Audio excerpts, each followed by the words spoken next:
14 ঘন্টা 16 ঘন্টা কাজ করছে। আরে শুভেন্দু মমতা দেখতে খারাপ বলে তাদের বিরুদ্ধে আমাদের লড়াই নয়, এদের বিরুদ্ধে আমাদের লড়াই এদের পলিসিটা খারাপ, যে পলিসি সাধারণ মানুষকে বাঁচতে দেয় না। এছাড়া এদের সঙ্গে আমাদের আর কোনো বিরোধ আছে? কি চাইছি আমরা ডিওয়াইএফআই? 21তম জেলা সম্মেলনের এই আলোচনা থেকে, আত্মার প্রকাশ্য সমাবেশের এই আলোচনা থেকে কি চাইছি আমরা? আমরা চাইছি আমাদের কাছে এরকম একটা রাজ্য হোক যেখানে কলকারখানাতে সাইরেন বাজুক, ধোঁয়া উঠুক, গেটগুলো খুলুক, 8 ঘন্টার করে আমাদের এই প্রজন্ম নিজেদের গতরা নিজেদের মেধা খাটাতে যাক, আর তার জন্য সরকারকে নীতি নিতে হবে। কি চাইছি আমরা? আমাদের 8,000 স্কুল বন্ধ না হয়ে আর 21,000 মদের দোকান না খুলে গিয়ে স্কুলগুলোতে মাস্টারমশাই দিদিমণি রিক্রুটমেন্ট হোক, আর দূরে দাঁড়িয়ে কোন মা বাবা হাত পেটাকে নিজের বাচ্চাকে শিক্ষিত করতে চাইছে তার বুকের ভরসা হোক সরকার। কোন নাজায়েজ মাंगे हम लोगों का? কি চাইছি আমরা? আইসিডিএস সেন্টারগুলোতে 18,000 শূন্য পদ। আমাদের পশ্চিমবঙ্গের মা বোনেদের কোনো যোগ্যতা নেই। কবে লাস্ট রিক্রুটমেন্ট হয়েছে আইসিডিএস এ? কত বেতন? কি তাদের কাজ? গাঁগুলোতে পাড়াগুলোতে ঘুরে ঘুরে। আচ্ছা, কি কারণে তৈরি হয়েছিল আইসিডিএস? কি কারণে মিড ডে মিল হয়েছিল? ফার্স্ট ইউপিএ গভর্নমেন্টে দিল্লিতে কংগ্রেসের সরকার আর বাইরে থেকে লাল ঝান্ডার এমপিদের সমর্থন, যে বাচ্চারা স্কুলে গিয়ে খাবার অভাবে স্কুলের চৌহদ্দিতে একটা বেলা থাকতে পারে না, তারা যাতে স্কুলের চৌহদ্দিতে থেকে আর নিজের লেখাপড়াটা কমপ্লিট করতে পারে। কোনো ভুল কাজ ছিল? কোনো ভুল কাজ ছিল?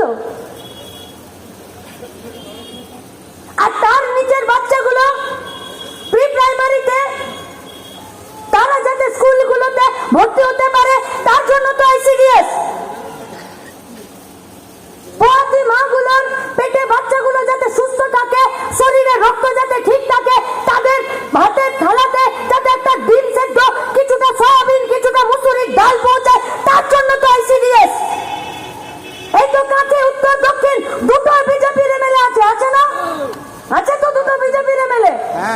শুধুমাত্র রামনগরটা যদি বাদ দিয়ে দিই, ভগবানপুরে বিজেপির এমএলএ তো, ওদিকে খেজুরিতে বিজেপির এমএলএ তো, আর ওই যে পেট্রোপোলে চলে যায় সুকান্তর হাত ধরে মনে হয় যেন এই কাটা তার বোধহয় হাই জাম্প দিয়ে পার করে আর বাংলাদেশের হিন্দুদেরকে বাঁচিয়ে দেয়। পুছিয়ে না সবাল উন লোগোं को, পুছিয়ে সবাল কে এতগুলো বিজেপির এমএলএ আছে, গোটা দেশে বিজেপির এতগুলো এমপি আছে, কোন কাণ্ডজ্ঞানে তোমরা আমাদের আইসিডিএস এর টাকাগুলো কমিয়ে দিলে গো? কোন কাণ্ডজ্ঞানে?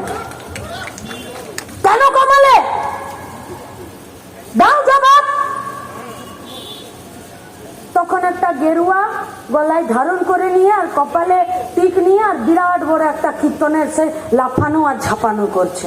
না, আমরা কোনো ধর্মীয় আচার আচরণের বিরুদ্ধে নেই। কেন হতে যাব? দেশের সংবিধানেই আমাদেরকে অধিকার দিয়েছে। আপনার কোনো ধর্ম পালন করার ইচ্ছা আছে আপনি করুন, আপনার যদি ইচ্ছে নাই তো আপনি করতেও পারেন না। আপনাকে আমি জোর দিয়ে ধর্ম পালন থেকে বারও করতে পারি না, আপনাকে জোর করে আমি ধর্ম পালন করাতেও পারি না। এইটাই আমাদের দেশ, এইটাই আমাদের ধর্ম নিরপেক্ষতা, আর এইটাই আমাদের শক্তি। আর তাই ওরা আমাদের সংবিধানকে ভয় পায়। তাই জিজ্ঞেস করুন না। আরে ঠিক আছে, তৃণমূল চুরি করেছে আর আমাদের 100 দিনের কাজের টাকা লুটে পুটে খেয়ে নিয়েছে। একটা চোর ছেচোর একদম নির্লজ্জ বেহায়া দোকান কাটার পার্টি এর থেকে আর বেশি কি করতে পারে? কি করবে এর থেকে বেশি? এদের কোন রাজনৈতিক আদর্শ আছে? কি চায়?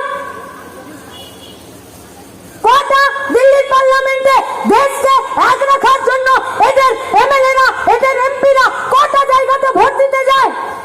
জানা জিজ্ঞেস করুন। অভিষেক থেকে শুরু করে যতগুলো বড় বড় আজকে বিদেশে ঘুরে বেড়াচ্ছে না, সব প্যান্টের পিছনগুলো হলুদ হয়ে যাবে। যে কৃষক আইন যখন পাস হচ্ছিল, কৃষি আইন, তোমরা কোথায় ছিলে? শিক্ষা আইন যখন পাস হয়ে যাচ্ছিল, কোথায় ছিলে? ওয়াকফ বিল যখন আইনে পরিণত হচ্ছিল, কোথায় ছিলে? সমকট বিল যখন আইনে পরিণত হচ্ছিল, কোথায় ছিলে? এদের এমপিরা বলছে আমি বাথরুম চলে গেছিলাম ভোট দেওয়ার জন্য। তোমাকে এখান থেকে দিল্লি বাথরুম করতে পাঠিয়েছে, এখানে বাথরুম নাই। নাই এখানে। আর মোক্ষম সময় তোমার হিসেবে হয়ে যাচ্ছে। যখন আমার কাজ কারখানা, আমার সম্পত্তি, আমার বৈশিষ্ট্য, আমার দেশকে রক্ষা করার সময়, যখন ভোট দেবার সময়, তখন তুমি বাথরুমে চলে যাচ্ছ। আরে ভোট দিতে গেলে কলেজা লাগে। দেশ গঠন করার জন্য, দেশকে রক্ষা করার জন্য বিজেপি সরকারের নিয়ে আসা বিলগুলো যাতে আইনে পরিণত না হতে হয়, তার জন্য নিজেদের একটা ক্রেডেন্সিয়াল লাগে, নিজেদের একটা যোগ্যতা লাগে। আমার রাজ্যে আমি কি কাজ করেছি তৃণমূলকে সেটা দেখাতে হয়। যে বাচ্চাদের মিড ডে মিলে চাল চুরি করে খায়, সে দিল্লিতে গিয়ে কি কাজ করবে?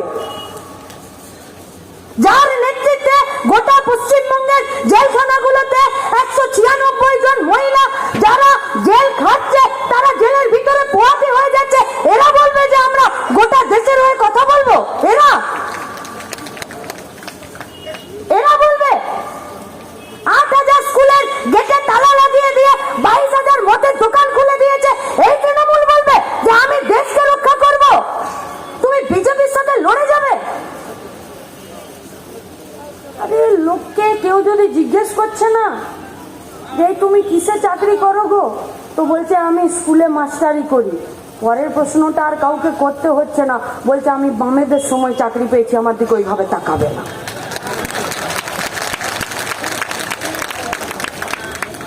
মজুমদারের বউ বলছে আমারও সার্টিফিকেট আছে, আমি বামেদের সময় চাকরি পেয়েছি। তাও বলছি এই তৃণমূল পারবে? 3 লক্ষ ঠিকা শ্রমিক নিয়োগ করেছে। কত বেতন দেয় গো? 5,000, 10,000, 12,000, 15,000। সংসার চলে? চলবে সংসার? ওষুধের দাম চচ্চর করে বেড়েছে, চাল তো বেচাল হয়ে গেছে, নাই আর চালের দাম সেই জায়গায়। আলু, পেঁয়াজ, তেল, রেশন দোকানগুলো বলছে ওটা শুধু টিপ ছাপ দেওয়ার জন্য, লিঙ্ক করার জন্য, রেশন দোকানের আর কোনো কাজে নাই।